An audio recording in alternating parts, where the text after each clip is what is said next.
The 22-minute signal scientists can't explain. For 35 years, a mysterious radio signal has been broadcasting from deep space, repeating with clockwork precision every 22 minutes. Scientists have been tracking it since 1988, yet they still can't explain what's causing it. In this documentary, we're investigating GPM J1839-10, a cosmic enigma 15,000 light-years away that's challenging everything we thought we knew about neutron stars and magnetars. Like a celestial lighthouse beaming across the cosmos, this signal has maintained its unwavering rhythm for decades. What kind of astronomical object could possibly maintain such consistent behavior for over 3 decades? Alongside leading astrophysicists and radio astronomers, we'll examine the competing theories and potential breakthroughs in understanding this interstellar puzzle. Let's find out. The accidental discovery. It was a routine day in 2022 at Curtin University in Western Australia. The team of astronomers was conducting their regular survey of the night sky using the Murchison Wide Field Array, a cutting-edge radio telescope sprawling across the remote Australian outback. Led by astrophysicist Dr. Natasha Hurley-Walker, they weren't searching for anything particularly unusual, just mapping the radio emissions from various cosmic objects as part of their ongoing research. The Murchison Wide Field Array, or MWA, as researchers call it, consists of thousands of spider-like antennas spread across several kilometers of red desert soil. Unlike optical telescopes capturing visible light, these antennas listen for radio waves from energetic cosmic phenomena. Its design makes it particularly sensitive to large sky areas and specific radio frequencies other telescopes might miss, especially in the low-frequency range between 72 and 215 megahertz. Dr. Hurley-Walker and her team were focusing on a project called GLEAM, the Galactic and Extragalactic All-Sky MWA Survey. They were creating a radio map of the entire southern sky, cataloging known objects and looking for unusual features. During the analysis of this extensive dataset, something caught their attention, a bright point of radio emission that didn't match any known pattern in their astronomical databases. In the raw data, they observed a signal that would emerge from apparent nothingness, shine brightly for about 5 minutes, then disappear completely, only to return precisely 22 minutes later. The pattern repeated with remarkable consistency. The team quickly ruled out interference from satellites, Earth-based technology, and data processing errors through comprehensive testing, confirming this was a genuine astronomical signal from deep space. The precision of the timing became the central mystery that drove their investigation. Cosmic objects emitting radio waves typically do so irregularly, or if periodic, they pulse much more rapidly. Neutron stars typically rotate and emit signals in milliseconds or seconds, not minutes. This 22-minute cycle, maintained with the regularity of a metronome, defied conventional astrophysical understanding. When plotted visually, the pattern became even more striking. Each burst would begin faintly, grow in intensity to a peak, and then fade away, a consistent wave-like pattern across the radio spectrum. The signal was particularly strong in exactly the frequency range the MWA specializes in detecting. This object was appearing and disappearing over a few hours during our observations. Dr. Hurley-Walker would later explain. That was completely unexpected. It was kind of spooky for an astronomer because there's nothing known in the sky that does that. The team began the meticulous process of eliminating possible explanations. Pulsars spin much faster. Flaring stars don't maintain such perfect timing. Gamma ray bursts are one-time events. As they ruled out one possibility after another, excitement grew among the researchers. Using triangulation from multiple observations, they pinpointed the source to a region in the constellation Scutum, approximately 15,000 light-years from Earth. This placed the mysterious broadcaster well within our own Milky Way galaxy, not some distant extragalactic source. Yet nothing had been cataloged at that exact location before. Whatever was generating this signal needed to be extremely energetic to produce radio waves detectable from such a distance. It also required some mechanism allowing for the remarkably consistent 22-minute cycle, representing something current astrophysical models hadn't fully accounted for. Analyzing the polarization of the radio waves, the specific orientation of the electromagnetic waves as they traveled through space, provided more clues. The signal showed evidence of passing through a strong magnetic field, suggesting the source might be some form of highly magnetized object. However, the combination of an extremely powerful magnetic field with an unusually slow rotation period didn't match any known astronomical objects. Profile. Dr. Hurley Walker recalled the moment of realization. We were looking at each other around the table, and we were saying, this doesn't make sense according to our understanding of physics. The team named the object GPMJ 1839-10, based on its coordinates in the sky. This dry scientific designation belied their excitement at potentially discovering an entirely new class of astronomical object, something that existed in theory but had never been observed, an ultra-long period magnetar.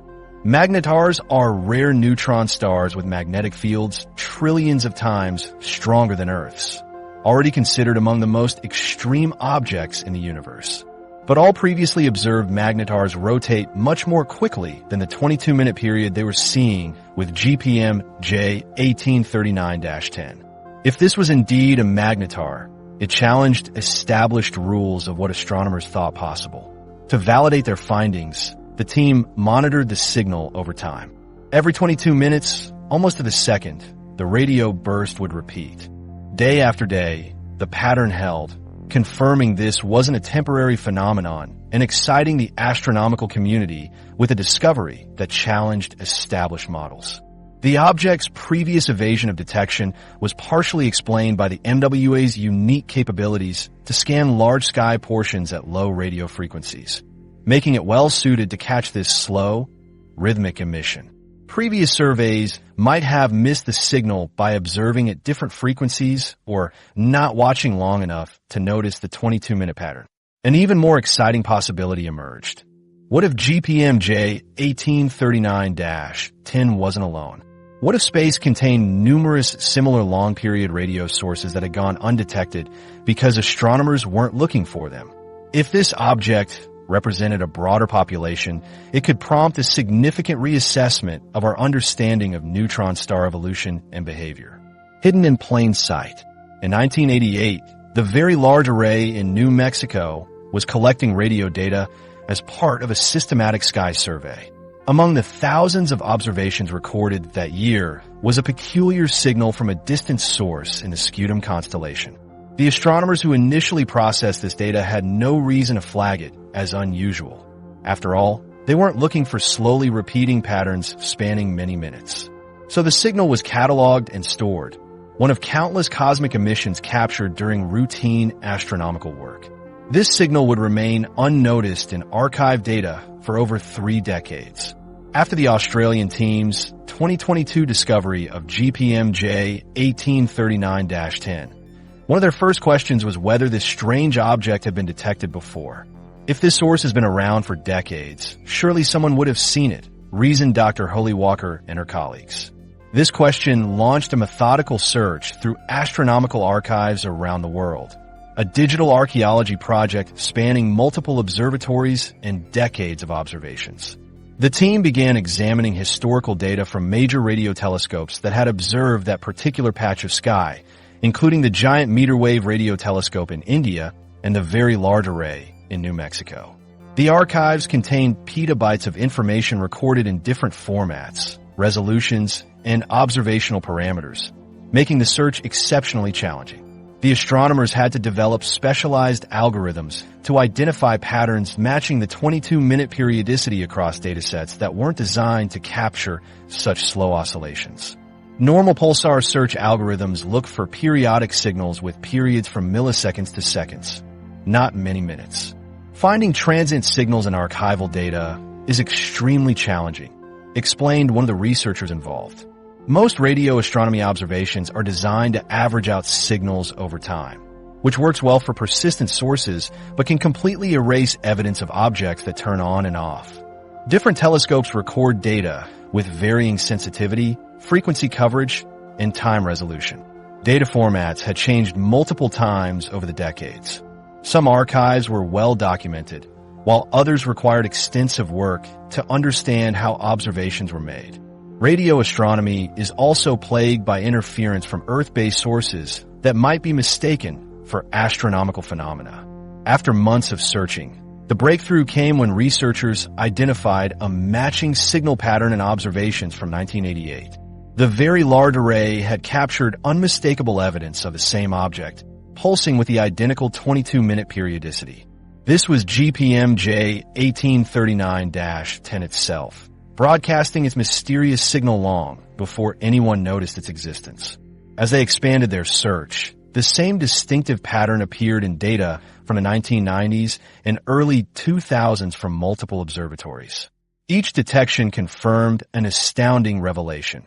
This object had been maintaining its clockwork precise 22-minute cycle without deviation for at least 35 years, possibly much longer. What made this discovery particularly humbling was the realization that this wasn't a faint, barely detectable signal. GPM-J 1839-10 was broadcasting powerful radio emissions well within the detection capabilities of multiple instruments.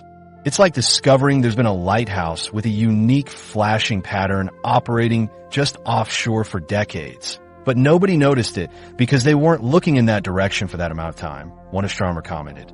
The object had been hiding in plain sight, captured in numerous datasets, but never recognized as the extraordinary phenomenon it was.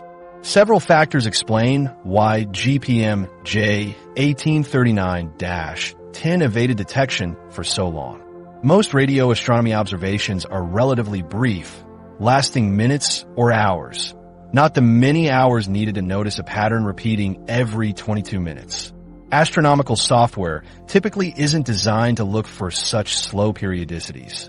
Additionally, radio astronomy has historically focused on faster phenomena like pulsars, which complete their rotations in seconds or milliseconds. Scientific expectation also played a role. Astronomers weren't looking for objects with such long periods because theoretical models suggested they shouldn't exist. The discovery highlighted how scientific advancement can sometimes be limited by our preconceptions. The historical data provided an unprecedented opportunity to study the object's long-term behavior.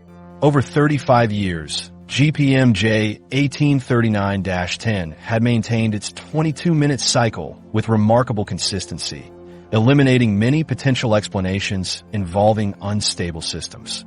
Whatever this object was, it had remained essentially unchanged for at least 3.5 decades. Comparisons across different time periods revealed subtle variations that provided additional clues. While the periodicity remained constant, small changes in the radio emission patterns suggested complex magnetic field dynamics at work. The archival detections allowed scientists to precisely measure the object's proper motion, its movement across the sky over time. This helped confirm the object's distance of approximately 15,000 light-years and provided constraints on its velocity through space. Historical data covering different frequency ranges than the original MWA discovery helped astronomers understand how the object's emissions varied across the electromagnetic spectrum, providing vital clues about the physical processes generating the radio waves. The confirmations from historical data transformed GPM-J 1839-10 from a curious recent discovery into a long-standing astronomical puzzle that had simply gone unrecognized. This shifted the scientific conversation from what is this new phenomenon to how do we miss this for so long and what else might we be missing? This realization sparked a broader examination of astronomical methodology. If an object broadcasting regular, powerful signals could go undetected for decades despite being captured in numerous datasets, what other phenomena might be hiding in plain sight? Many astronomers began revisiting archival data with new algorithms specifically designed to identify long-period signals. The discovery highlighted the invaluable nature of astronomical archives. Without the careful preservation of decades of observations, confirming the long-term behavior of GPM-J 1839-10 would have been impossible, renewing appreciation for maintaining and improving accessibility to historical astronomical observations, breaking the rules of astrophysics. Those decades of archival data didn't just confirm the signal's existence. They confirmed the impossible. According to everything we know about neutron stars, GPMJ 1839-10 simply shouldn't be able to produce radio emissions. Yet there it is, defying a principle called the death line that has guided astronomical research for decades. To understand why this object is so bizarre, imagine finding a commercial airplane flying underwater or witnessing ice forming in boiling water. This neutron star operates in a realm where the laws of physics, as we understand them, say it shouldn't function at all. Dr. Hurley Walker herself has noted, it's a fascinating object that doesn't make sense according to our current understanding of the universe. Neutron stars form when massive stars collapse under their own gravity during supernova explosions. The collapse is so powerful that electrons combine with protons to form neutrons, creating an incredibly dense object roughly 20 kilometers in diameter, but containing more mass than our sun. The physics is extreme. A teaspoon of neutron star material would weigh about 1 billion tons on Earth. Under normal circumstances, neutron stars generate radio emissions through a well-established mechanism. As these stars spin, their immensely powerful magnetic fields sweep through space like cosmic lighthouses. These rotating magnetic fields accelerate charged particles to nearly the speed of light, generating beams of radio waves that we detect as pulses each time they sweep past Earth. This process requires energy, specifically the rotational energy of the neutron star itself. This brings us to the death line. In 1975, astrophysicists Malvin Ruderman and Peter Sutherland proposed that neutron stars with rotation periods longer than about 10 seconds wouldn't have enough energy to generate the particle acceleration needed for radio emissions. The magnetic field strength simply wouldn't be sufficient to overcome the gravitational pull, keeping charged particles bound to the star's surface. Beyond this threshold, neutron stars should become radio dead. For decades, observations supported this theory. The fastest known pulsars spin hundreds of times per second, while the slowest confirmed radio pulsars had periods of about 8.5 seconds, just under the death line threshold. The relationship between a pulsar's period and its slowdown rate forms a distinctive pattern on what astronomers call the P-dot diagram, a map of pulsar behavior. GPMJ 1839-10 shatters this boundary completely. With its 22-minute rotation period, it operates 130 times slower than what should be physically possible for a radio-emitting neutron star. It sits so far outside the established boundaries on the P-dot diagram that the entire chart would need redesigning. The 5-minute duration of each radio burst presents another layer to this puzzle. Typical pulsars emit radio waves in sharp, millisecond-long pulses. The emissions from GPMJ 1839-10 last for nearly a quarter of its entire rotation period. To grasp this scale, if a typical pulsar's radio pulse were represented by the blink of an eye, about 300 milliseconds, GPMJ 1839-10's emission would last for over 2 hours. As astronomer Jonathan Katz of Washington University points out, nature has a way of being more imaginative than we are. This extremely wide emission beam doesn't align with conventional pulsar models where radio beams are typically narrow and focused. The explanation requires either a magnetic field configuration unlike anything we've observed before or an entirely different physical process generating the radio waves. Neutron star physics isn't a niche area of astronomy. It's a critical testing ground for extreme physics that can't be replicated in Earth-based laboratories. Neutron stars exist at the intersection of nuclear physics, quantum mechanics, and general relativity. When an object like GPMJ 1839-10 defies our models, it suggests potential gaps across multiple domains of physics. One possibility is that our understanding of magnetic field decay in neutron stars is flawed. Conventional models suggest that a neutron star's magnetic field weakens over time as the star slows down, eventually becoming too weak to produce radio emissions.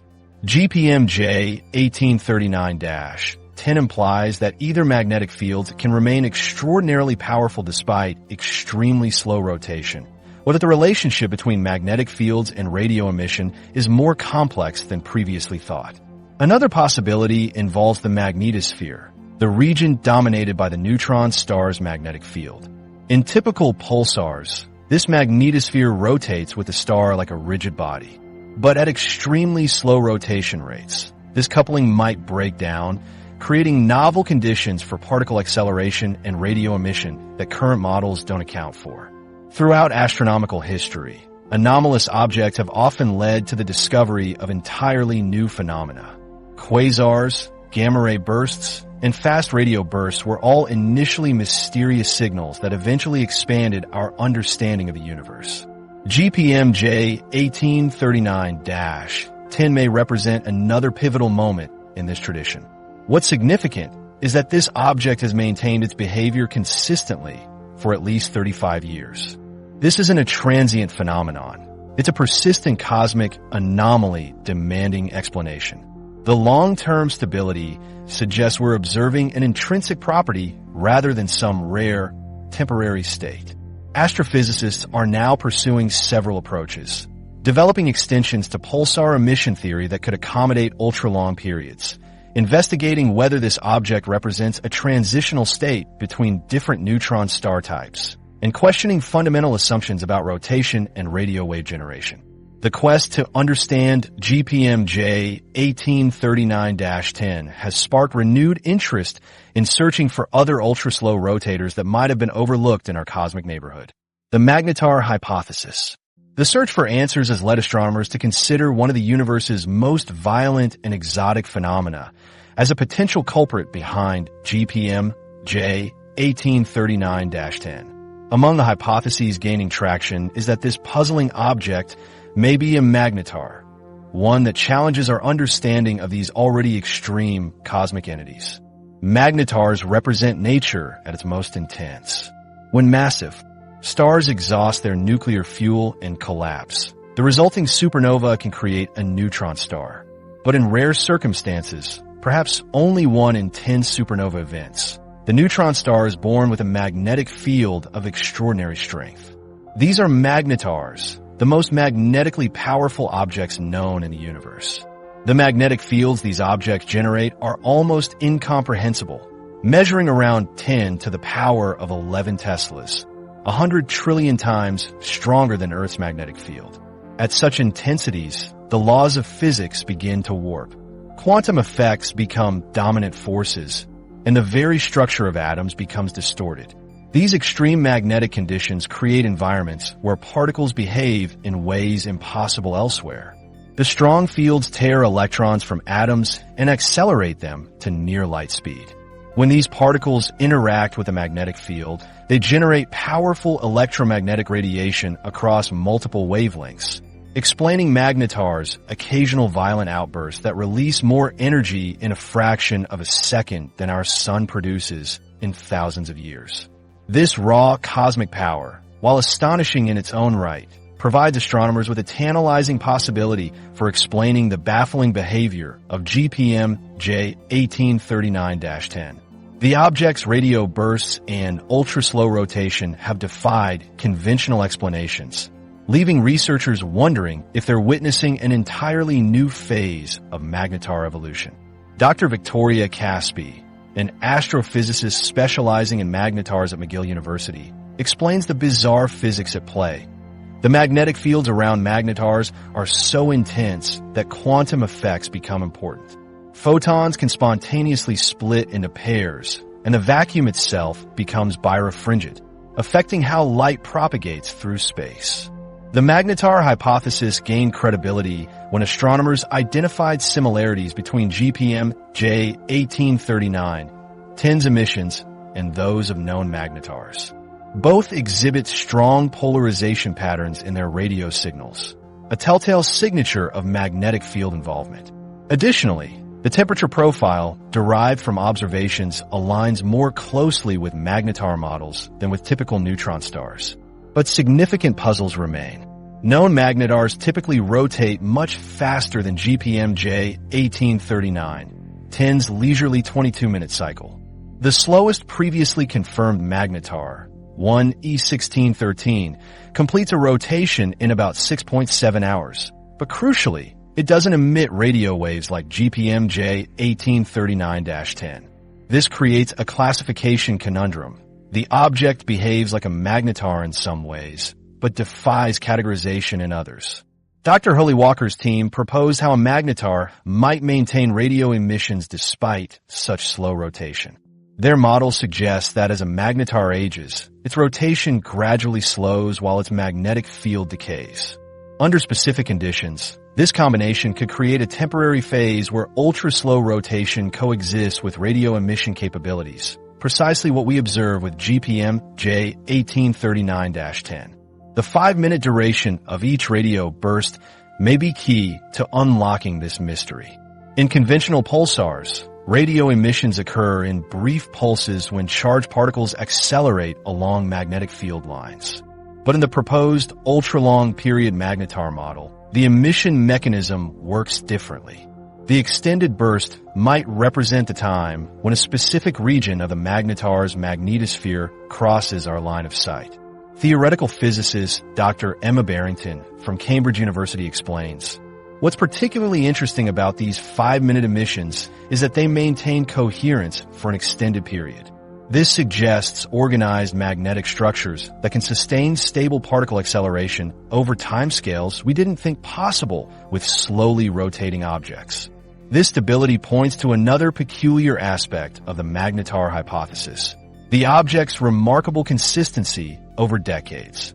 For a magnetar to maintain such clockwork precision in its emissions over 35 years, its magnetic field configuration would need to remain exceptionally stable, something not typically associated with these volatile cosmic objects.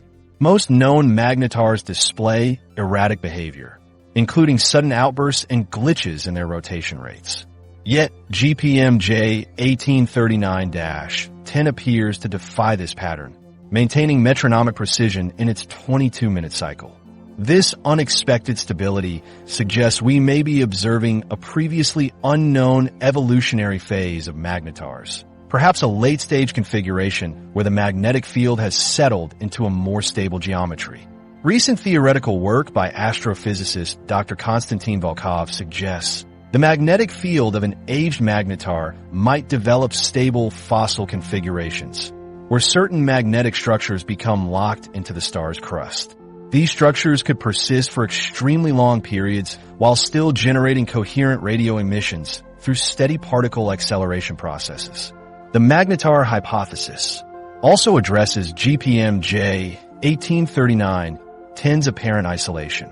Unlike many neutron stars found within supernova remnants or star-forming regions, this object appears solitary. Long-lived magnetars could potentially outlast these contextual markers, explaining why we see no surrounding remnant despite the object's exotic nature. Computer simulations of magnetar evolution support this possibility. Models show that after several 100,000 years, a magnetar's external features would fade beyond detection, while its intrinsic magnetic properties could continue generating radio emissions under the right conditions.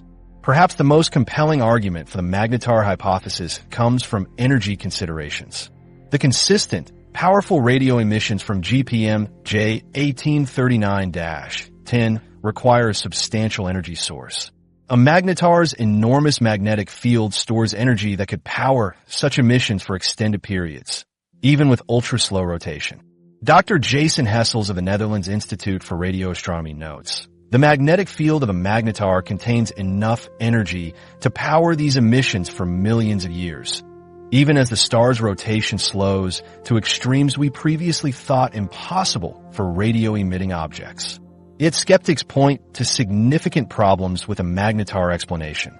The theoretical models describing how ultra-slow magnetars could generate radio emissions remain incomplete. Some astronomers argue that alternative explanations should be considered equally plausible until more data becomes available.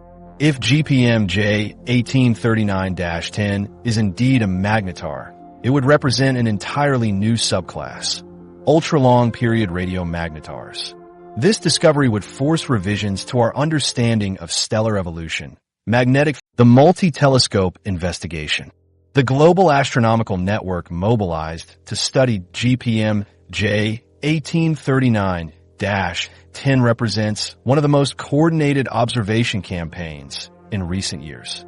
While a single telescope's discovery sparked international interest, astronomers quickly recognized that solving this puzzle would require multiple instruments working in concert, each contributing specialized capabilities to examine different aspects of this enigmatic object.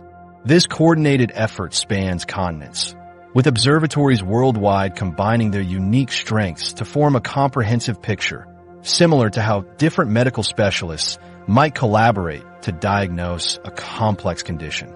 The European Loafer Telescope Network contributes exceptional sensitivity at the lowest radio frequencies through stations across 7 European countries, detecting subtle signal variations that reveal crucial information about the emission mechanism. Complementing this, Australia's ESCAP provides higher frequency observations that create a more complete spectral picture when combined with the MWA's data. The 22-minute cycle of GPM J1839-10 presents significant technical challenges, requiring telescopes to track celestial coordinates with extreme precision for multiple hours. Radio interference from human activities, satellites, cell phones, and other technologies can mask the subtle signals, necessitating sophisticated filtering algorithms at each observatory. Coordinating timing between facilities adds another layer of complexity. Dr. Alexandra Rodriguez, coordinator of the National Radio Astronomy Observatory, notes, securing time on major facilities requires demonstrating exceptional scientific merit. For this object, we've received priority access across facilities that normally have months-long waiting periods. These synchronized observations across wavelengths provide insights impossible to gather from a single facility. While radio telescopes track the primary signal, X-ray observatories like NASA's Chandra and ESA's Newton search for high-energy emissions that might accompany the radio bursts. The strength or absence of X-ray counterparts significantly constrains theoretical models, as magnetars typically produce powerful X-ray emissions. Optical telescopes contribute by searching for visible counterparts. The European Southern Observatory's Very Large Telescope in Chile has conducted deep imaging of the region, helping determine whether the radio emissions originate from an isolated neutron star or one with a companion, like determining whether a mysterious sound comes from a solo instrument or an ensemble. The analysis extends beyond simple detection to sophisticated techniques that extract maximum information. Polarization measurements reveal the orientation of radio waves, providing critical information about magnetic field geometry. Dr. Miguel Sanchez of the Max Planck Institute explains, we're seeing indications of extraordinarily complex field structures that don't match conventional models. Spectral analysis examines how signal strength varies across frequencies, creating a fingerprint that helps astronomers understand the emission mechanism. GPM J1839-10 shows unusual spectral behavior with dramatic variations across the radio spectrum, narrowing the field of potential explanations. High-precision timing analysis measures exactly when each burst begins and ends across multiple telescopes. Dr. Hiroshi Tanaka of Japan's National Astronomical Observatory points out, we're measuring arrival times with microsecond precision, allowing us to detect subtle timing variations that could indicate precession or other complex rotational behavior. The Green Bank Telescope in West Virginia contributes vital observations with its 100-meter dish. Its exceptional sensitivity detects subtle features within each 5-minute burst that smaller instruments might miss, revealing complex substructures, momentary brightening, and dimming patterns that may correspond to physical processes on or around the object. South Africa's Meerkat Array brings valuable imaging capabilities with its 64 interconnected dishes, creating detailed radio maps of the surrounding sky to determine whether nearby objects interact with GPM J1839-10 or affect its emissions. This global collaboration extends to data analysis, with specialized computing clusters processing massive datasets. Dr. Rafael Moreno of the Barcelona Supercomputing Center describes the challenge. We're developing new machine learning algorithms specifically for this data, as traditional methods weren't designed for objects with such long periodicity. One valuable insight has been confirming the object's radio spectrum across an unprecedented frequency range. Dr. Elisa Chun, who led observations with China's 500-meter aperture spherical telescope, FAST, explains, we've characterized the emission from 50 megahertz to 1.5 gigahertz, ruling out several theoretical models and constraining the emission mechanism. By pooling data, astronomers detected microsecond-level variations in burst arrival times, suggesting the object may be precessing, wobbling slightly as it rotates, potentially explaining some unusual emission properties and revealing details about its internal structure. The Westerbork Synthesis Radio Telescope in the Netherlands contributed critical polarization measurements showing nearly 100% linear polarization, strongly supporting the Magnetar Hypothesis. Dr. Willem van der Merwe notes, this polarization signature is exactly what we'd expect from radiation produced in a magnetar's extremely strong magnetic field. Surprisingly, NASA's Fermi Gamma Ray Space Telescope found no gamma ray counterpart to the radio bursts, significant because typical magnetars produce powerful gamma ray flares during active periods. This absence suggests GPM-J 1839-10 may represent a previously unknown magnetar subclass with fundamentally different emission properties. Ultimately, this multi-telescope investigation reveals GPM-J 1839-10 occupies a unique position in astronomical classification, sharing characteristics with known object classes while differing in fundamental ways from all of them, suggesting it may represent a transitional state or rare phase in stellar evolution. Decoding the 22-minute pattern. Beneath the complex observational data lies a rhythm so reliable you could set your watch to it. If your watch could run for 35 years without drifting a second. The 22-minute cycle of GPM-J 1839-10 challenges our understanding of how massive objects behave over astronomical timescales. This metronomic precision represents one of the most perplexing aspects of the mysterious signal. Astronomical objects typically exhibit subtle variations in their periodicities over extended observation periods.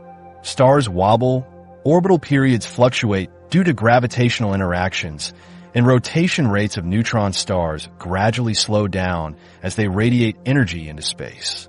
Yet, GPM-J 1839-10 defies this universal tendency toward change. The precision with which astronomers have measured the signal's periodicity is extraordinary. Using specialized timing analysis techniques, researchers have determined that the interval between each burst has remained at exactly 1,318.8 seconds, give or take just a fraction of a second, throughout the entire 35-year observation window. This consistency rarely occurs in cosmic phenomena. Through epoch folding, stacking recorded observations based on the proposed period, scientists verified that when the period is exactly right, the signal strengthens dramatically as all bursts align perfectly. This confirmed no detectable changes in the period over 3.5 decades. Advanced phase coherent timing analysis revealed something remarkable. The object has an exceptionally low period derivative. Its rotation rate changes by less than 1 part in 100 trillion per year, stability exceeding even the most precise atomic clocks humans have built. Like a cosmic timekeeper that never needs adjustment, this object challenges our understanding of celestial mechanics. The 22-minute rotation period itself offers clues about the object's physical properties. If GPM-J 1839-10 is indeed a neutron star or magnetar, its unusually slow rotation suggests it must be incredibly old, potentially hundreds of thousands or even millions of years old. Standard models of neutron star evolution predict that these objects are born spinning rapidly, completing multiple rotations per second, and gradually slow down over cosmic timescales. To reach such an extended rotation period while still emitting detectable radio waves The object would need to have evolved far beyond the typical life cycle stages observed in other neutron stars. This extended evolution timeline might explain some of its unique characteristics, particularly if it represents an end-stage configuration that most neutron stars never reach, because they turn off radiologically before achieving such slow rotation. The 5-minute duration of each radio burst provides another crucial piece of the puzzle. In conventional pulsars, radio emission typically comes from a narrow beam that sweeps across our line of sight, producing extremely brief pulses lasting milliseconds. But GPM-J 1839's emission persists for nearly a quarter of its entire rotation cycle. This extended emission period suggests we're observing something fundamentally different from the standard pulsar emission mechanism. Dr. Alice Harding from NASA's Goddard Space Flight Center proposes that rather than a narrow beam, we might be seeing a wide emission fan that remains visible as a substantial portion of the object rotates through our line of sight. The emission geometry must be extraordinary, explains Dr. Harding. We're potentially seeing radiation from a much larger fraction of the magnetosphere than we observe in conventional pulsars. What happens during the 17 minutes when the object isn't emitting detectable radio waves adds to the mystery. Several competing theories attempt to explain this silent period. The emission might still be occurring, but directed away from Earth, similar to how we only see a lighthouse beam when it points in our direction. Alternatively, the object might have active and quiet regions on its surface, perhaps due to complex magnetic field configurations that only generate radio emission in specific locations. As it rotates, these regions move in and out of position to send signals toward Earth. A third possibility proposes that the emission process itself is intermittent, with the object actually turning its radio generation mechanism on and off as it rotates. This could occur if the conditions needed for emission are only met during certain portions of the rotation cycle.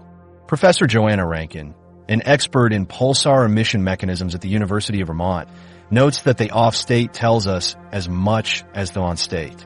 Whatever is happening during those 17 minutes could be the most revealing aspect of this object's physics. While the period remains remarkably consistent, astronomers detect subtle variations in other aspects of the signal. Minute fluctuations in the shape of each radio burst, variations in polarization, and slight differences in the frequency spectrum suggest the object is not entirely static. According to Dr. Victoria Caspi, these minor fluctuations could be caused by small-scale shifts in the object's magnetosphere, like watching a perfectly precise clock that occasionally ticks slightly differently without losing its overall accuracy. The precise timing tells us about the object's structural integrity. To maintain such consistent rotation over decades, GPM-J 1839-10 must have an extremely rigid structure, typical of neutron stars. This stability rules out certain objects entirely. No white dwarf could maintain such precise rotation over decades. Similarly, no binary system could maintain such perfect periodicity without showing signs of orbital decay. When astronomers combine these timing insights, they find an extraordinarily stable, extremely old, highly magnetized compact object that somehow continues to generate radio emissions despite rotating at a pace that conventional theories say should make such emissions impossible. The search for similar objects. While GPM-J 1839-10 stands as an astronomical anomaly, astronomers are now confronting a more provocative question. What if this object isn't unique at all?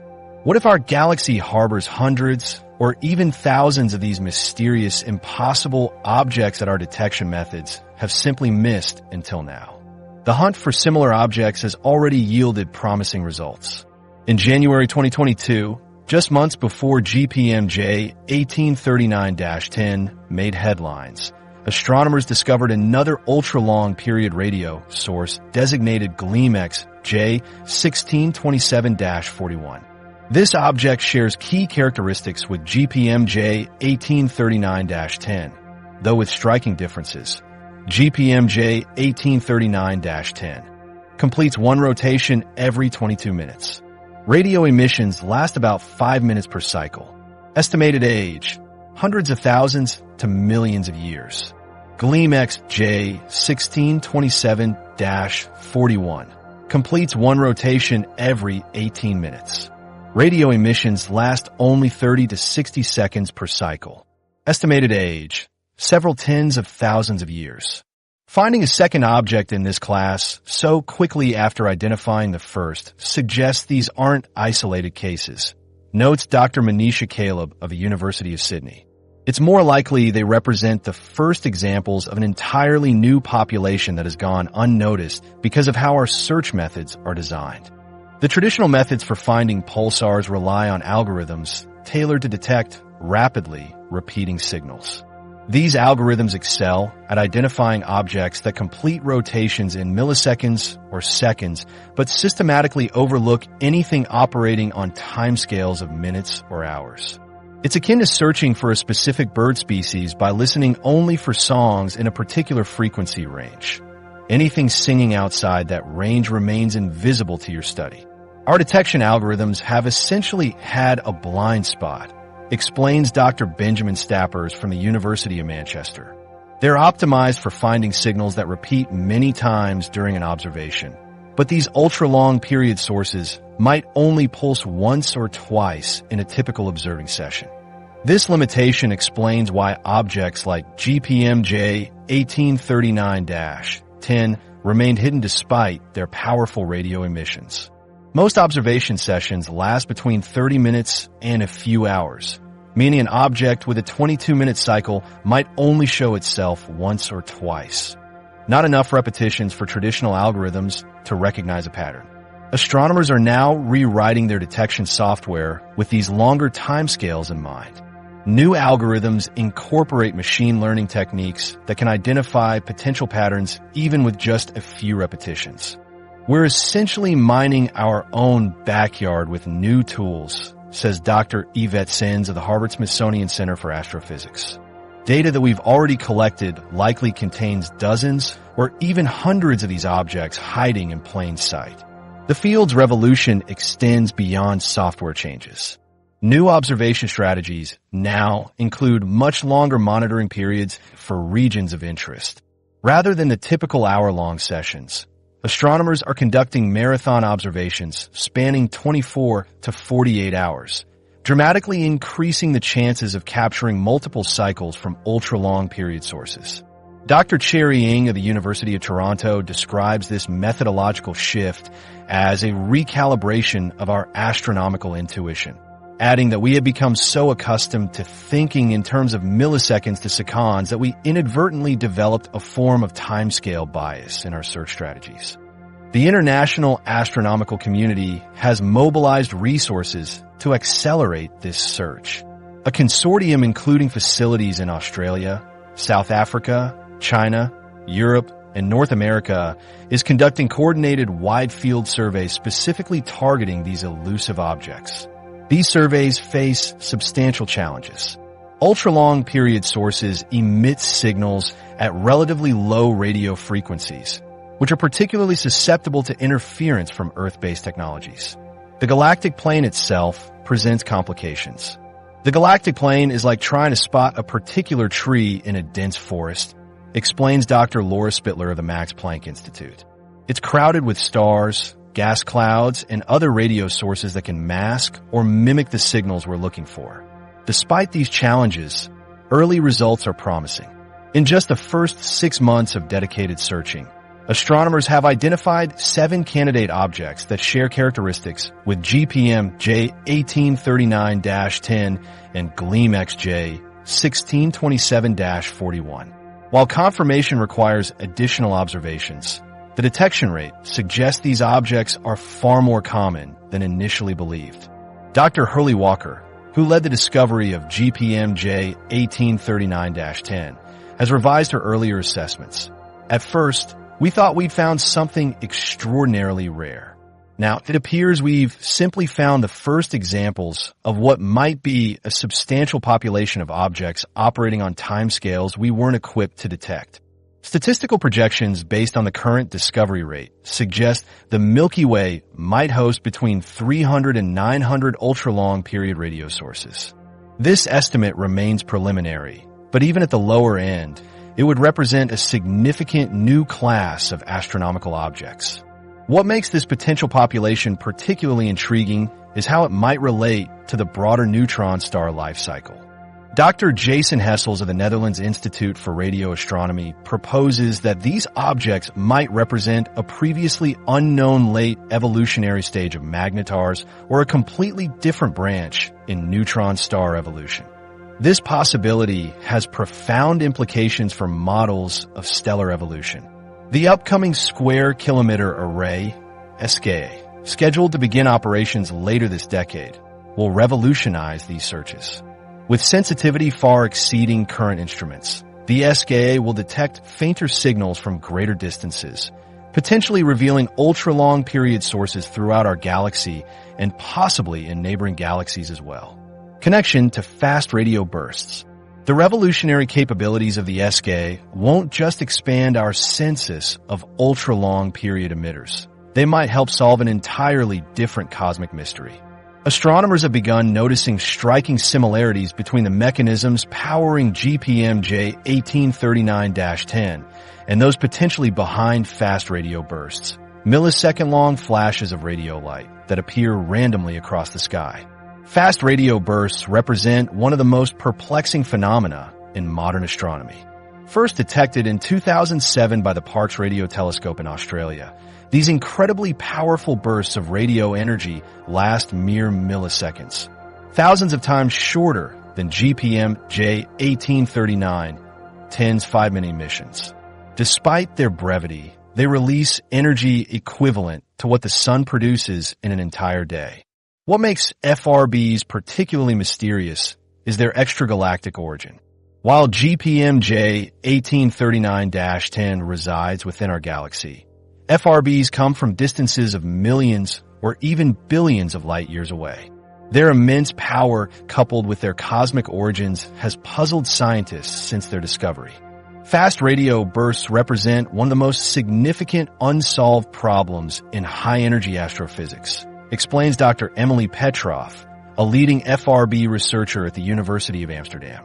They're so brief that by the time we detect one and reposition our telescopes, the source has long stopped emitting. It's like trying to photograph lightning without knowing where or when it will strike. The mystery deepened in 2020 when astronomers detected the first FRB originating within our own Milky Way galaxy from a magnetar designated SJAR 1935 plus 2154. This discovery immediately strengthened the hypothesis that at least some FRBs might be generated by magnetars, the same class of object potentially related to GPM-J 1839-10. While GPM-J 1839-10 emits radio waves for minutes at predictable intervals, FRBs flash for milliseconds and mostly appear randomly. However, a subset of FRBs, known as repeaters, show recurring emissions, though without the clockwork precision of GPM-J 1839-10.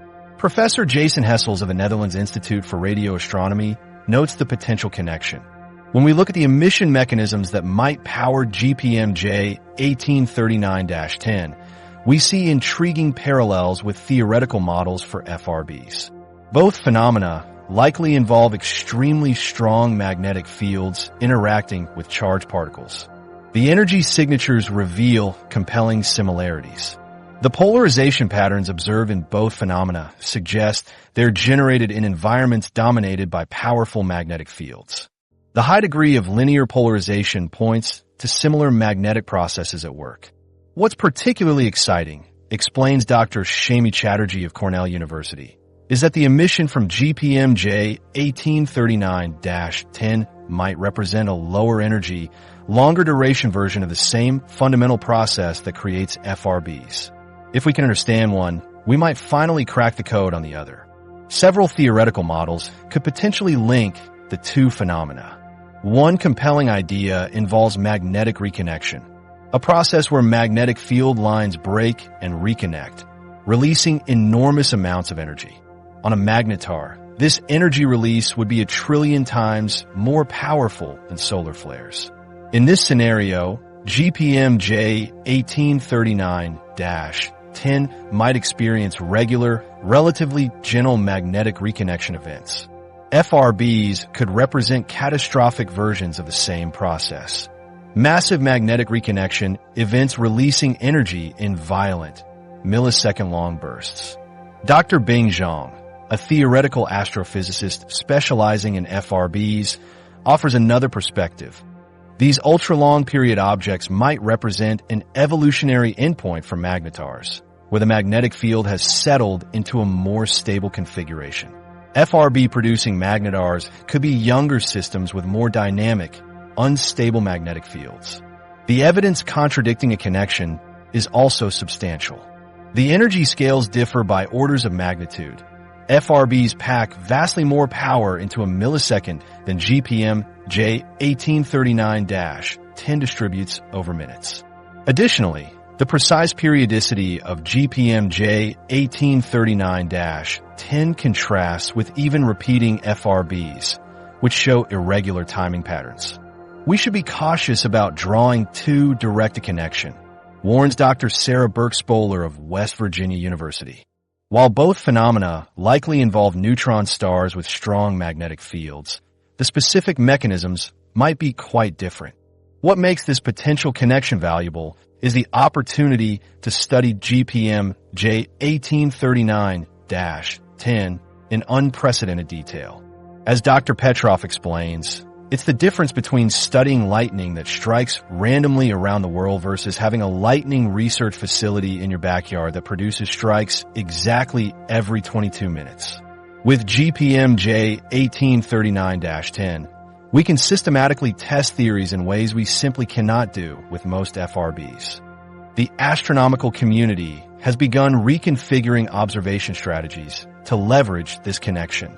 The Australian Square Kilometre Array Pathfinder now dedicates significant time to monitoring both phenomena, seeking data that might reveal connections between them. If we confirm that these phenomena share common physical processes, it would represent a massive breakthrough, says Dr. Duncan Lorimer, who co-discovered the first FRB. It would be like finding the Rosetta Stone that helps us decode a cosmic language we've been struggling to understand. The stakes extend beyond these specific phenomena. Understanding the connection could provide insights into how matter behaves in extreme magnetic fields, how energy is transported through highly magnetized plasmas, and how these processes evolve over astronomical timescales. For astronomers studying FRBs, GPM-J 1839-10 offers something invaluable, a laboratory where they can observe similar physics unfolding in slow motion. The 5-minute duration of its radio burst provides thousands of times more data to analyze than the millisecond snapshots offered by FRBs. We're at an exciting inflection point in this research, notes Dr. Victoria Caspi. GPM-J 1839-10 might be showing us the same physics operating in a different regime. Like watching a wave break Rewriting on shore the in physics slow motion textbooks helps us understand This cosmic tsunamis. slow motion replay is doing more than helping us understand similar phenomena.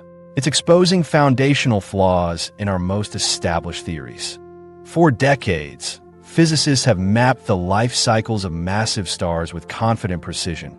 Yet GPM-J 1839-10 exists in a theoretical blind spot that shouldn't be possible according to our current understanding. When established theories fail to explain observations, scientists face their most challenging and potentially rewarding task: rebuilding fundamental frameworks. The discovery of GPM-J 1839-10 represents a paradigm shift that forces astronomers to reconsider core principles about neutron stars, magnetic fields, and stellar evolution. Dr. Elena Kaczynski from the California Institute of Technology explains, "We're fundamentally reconsidering how magnetic fields interact with stellar matter, how radio emission mechanisms function in extreme environments, and how massive stars evolve in their later stages." It's a complete theoretical overhaul. This theoretical reconstruction begins with radio emission mechanisms in neutron stars. The conventional model from the 1970s describes charged particles accelerating along magnetic field lines, producing radio waves in concentrated beams. This works for fast-rotating pulsars, but fails with GPMJ 1839, 10's 22-minute rotation period. Theoreticians must now question whether entirely different mechanisms generate these emissions. One hypothesis suggests ultra-long-period objects might produce radio waves through magnetic reconnection events, explosive realignments of magnetic field lines releasing enormous energy. Dr. Michael Thompson of the University of Arizona elaborates. We typically associate magnetic reconnection with solar flares, but in the context of an ultramagnetic object like a magnetar, the process could be fundamentally different. The magnetic field geometries might maintain stable configurations that periodically destabilize in predictable patterns, creating the clockwork emissions we're observing. Classical models predict that isolated neutron stars' magnetic fields should decay over time, diminishing their emission capabilities. Yet, GPMJ 1839-10 maintains powerful, precisely timed emissions despite its apparent advanced age. The crustal evolution model suggests magnetars might develop complex magnetic structures where portions of the field become frozen into the neutron star's crust. We've traditionally viewed neutron star magnetic fields as primarily dipolar, similar to a bar magnet. But GPMJ 1839-10 suggests much more complex field configurations might persist for extremely long periods, notes Dr. Anthony Pirro at Carnegie Observatories. The field geometry might develop stable knots or fractures that preserve energy for millions of years. Another hypothesis, the magnetospheric reservoir theory, proposes these objects maintain vast magnetospheres that store and gradually release energy over extraordinary timescales. Dr. Shuangnan Zhang has developed mathematical models showing how such structures could maintain stability. These extended magnetospheres could act as massive energy reservoirs, slowly feeding emission processes with remarkable regularity, he explains. Perhaps most significantly, GPMJ 1839-10 forces reconsideration of the death-line concept, the theoretical boundary beyond which neutron stars should cease radio emissions. Dr. Wen Ho frames it clearly. The death line has guided pulsar research for nearly 5 decades. GPMJ 1839-10 obliterates it. We need entirely new mathematics to describe how extremely slow rotators can maintain coherent radio emissions. This extends to understanding stellar evolution pathways. We're potentially witnessing an entirely new chapter in stellar evolution, says Dr. Cristina Rodriguez of the European Southern Observatory. These objects might represent a transition phase between traditional magnetars and another state entirely, perhaps a precursor to something we haven't even conceptualized yet. The scientific community has formed international working groups to attack the problem simultaneously. Observational astronomers gather new data, computational physicists develop simulations, and theoretical physicists propose mathematical frameworks to explain the observations. This collaborative approach mirrors previous paradigm shifts like the discovery of quasars and pulsars. Scientific progress has always had these revolutionary moments, observes Dr. Shepard Dolman of the Harvard-Smithsonian Center for Astrophysics. When observations don't fit existing theories, we're forced to expand our conceptual horizons. GPMJ 1839-10 is creating exactly this kind of intellectual ferment. Some theorists are exploring more radical approaches.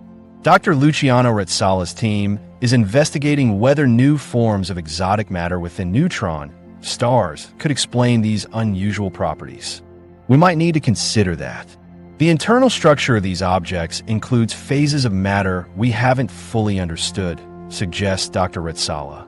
Superfluids, superconductors, or even more exotic states might create conditions where extremely slow rotation can sustain powerful emission mechanisms. Dr. Cecilia Garafo proposes that fundamental assumptions about magnetic field interactions with rotating bodies might need revision under extreme conditions. Her team's models suggest entirely new physical behaviors might emerge at certain critical thresholds. When we encounter something that so dramatically challenges existing theories, we're often standing at the threshold of significant scientific advancement, says Dr. Jocelyn Bell Burnell, who discovered the first pulsar in 1967. These moments of puzzlement tend to precede our greatest breakthroughs. The impact extends beyond astronomy. Insights into magnetic field behavior under extreme conditions could influence research in plasma physics, nuclear fusion, and materials science. Understanding how matter behaves in neutron stars informs nuclear physics theories that cannot be tested in Earth-based laboratories. The next steps in the investigation. Beyond the theoretical realm lies the hard work of observation. The painstaking collection of evidence that will ultimately validate or invalidate competing hypotheses about GPMJ 1839-10. After confounding scientists for 35 years, astronomers are now deploying an unprecedented coalition of observational resources to capture the crucial data that might finally unmask this cosmic enigma's true identity. The international astronomy community has developed a multi-year roadmap specifically tailored to unlock the secrets of this perplexing object. This comprehensive strategy integrates observations from radio, X-ray, optical, and infrared facilities to create a complete profile of the object's behavior. Unlike previous fragmented efforts, this coordinated campaign utilizes complementary capabilities across the electromagnetic spectrum, establishing an observational legacy that future generations will build upon. We expect to have sufficient evidence to distinguish between the primary competing hypotheses within 5 years, predicts Dr. Harriet Chen from UCLA's Astronomy Department. But the most exciting outcome would be discovering evidence that doesn't fit any current model, which might indicate we're dealing with an entirely new class of astronomical object. One critical research avenue involves capturing high-resolution timing data during the precise moments when GPMJ 1839-10 transitions between active and inactive states. The Square-Kilometre Array Observatory, currently under construction across South Africa and Australia, will offer unprecedented sensitivity when it comes online in phases starting in 2027. With collecting area equivalent to 1 square kilometer, the SKA will detect variations in the signal's polarization and intensity at microsecond intervals, potentially revealing subtle patterns indicating the exact emission mechanism at work. The SKA will essentially give us slow-motion footage of these transition periods, explains Dr. Philip Carrott, an astrophysicist at the University of Iowa. We're particularly interested in the first few seconds when the emission begins and the final moments before it fades. Those boundary moments often contain the most revealing physics. While the SKA represents the future, current facilities are being reconfigured to optimize their capabilities for this specific target. The Parkes Radio Telescope in Australia has installed new receiver systems specifically calibrated to the frequency range where GPMJ 1839-10 signal is strongest. Meanwhile, the Chime Radio Telescope in Canada, originally designed for cosmological observations, has been reprogrammed to dedicate significant observation time to this anomalous object. To address limitations of traditional short observation sessions, astronomers have implemented a new continuous monitoring protocol at several facilities.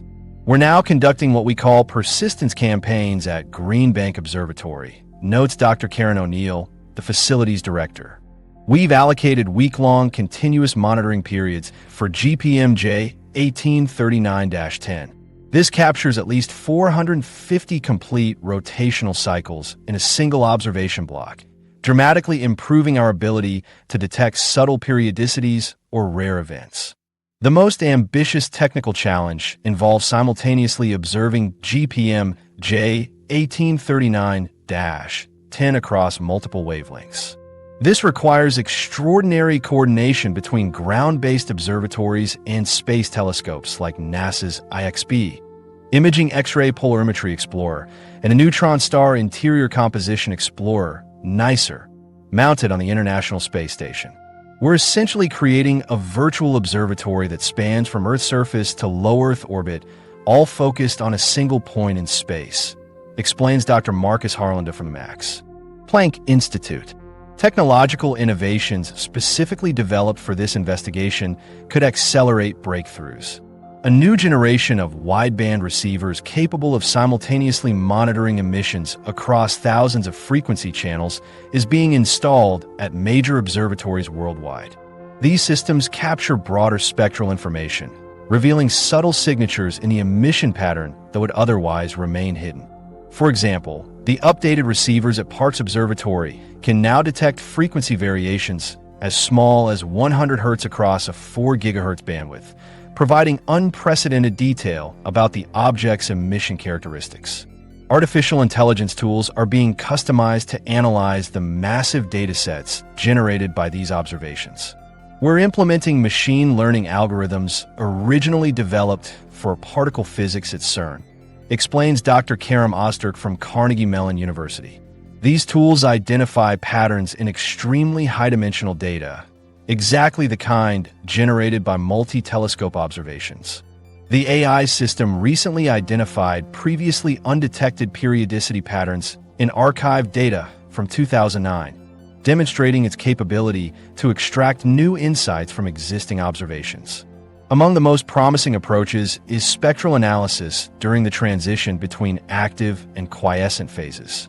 By capturing high-resolution spectral data precisely when the object begins and ceases emission, astronomers hope to identify specific spectral lines that could reveal the composition and physical conditions of the emitting region.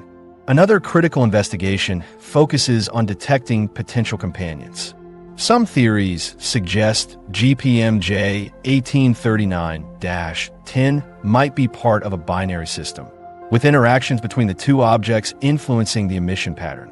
High-resolution imaging from adaptive optics systems on the Keck Observatory in Hawaii and the European Southern Observatory's Very Large Telescope in Chile might detect a faint companion if one exists.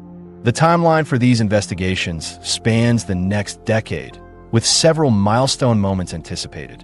By 2025, enough data should be collected to conclusively determine if the periodicity shows any long-term evolution, a key discriminator between competing models. The completion of SKAO's initial arrays by 2028 promises a quantum leap in sensitivity that could reveal previously undetectable features. This investigation represents astronomy at its most fundamental, the methodical pursuit of understanding phenomena that challenge our existing knowledge, says Dr. Marisa Takahashi from the National Astronomical Observatory of Japan. The global collaboration we're witnessing today may well lead to a significant breakthrough in our understanding of extreme astrophysical environments and perhaps even reveal an entirely new class of cosmic objects. And so the mysterious clockwork signal from GPMJ 1839-10 continues its rhythmic broadcast across the cosmos, challenging us to expand the boundaries of our scientific understanding. This celestial anomaly exemplifies the scientific process in its purest form. Observation leading to questions, questions driving investigation, and investigation revealing the limitations of our current knowledge. Astronomy's greatest breakthroughs often emerge from unexplained phenomena that reshape our cosmic perspective. Perhaps decades from now, we'll recognize this 22-minute signal as the dawn of something revolutionary, the first tick of a cosmic clock marking a new era in our understanding of the universe's grand design. Those two words, that's strange,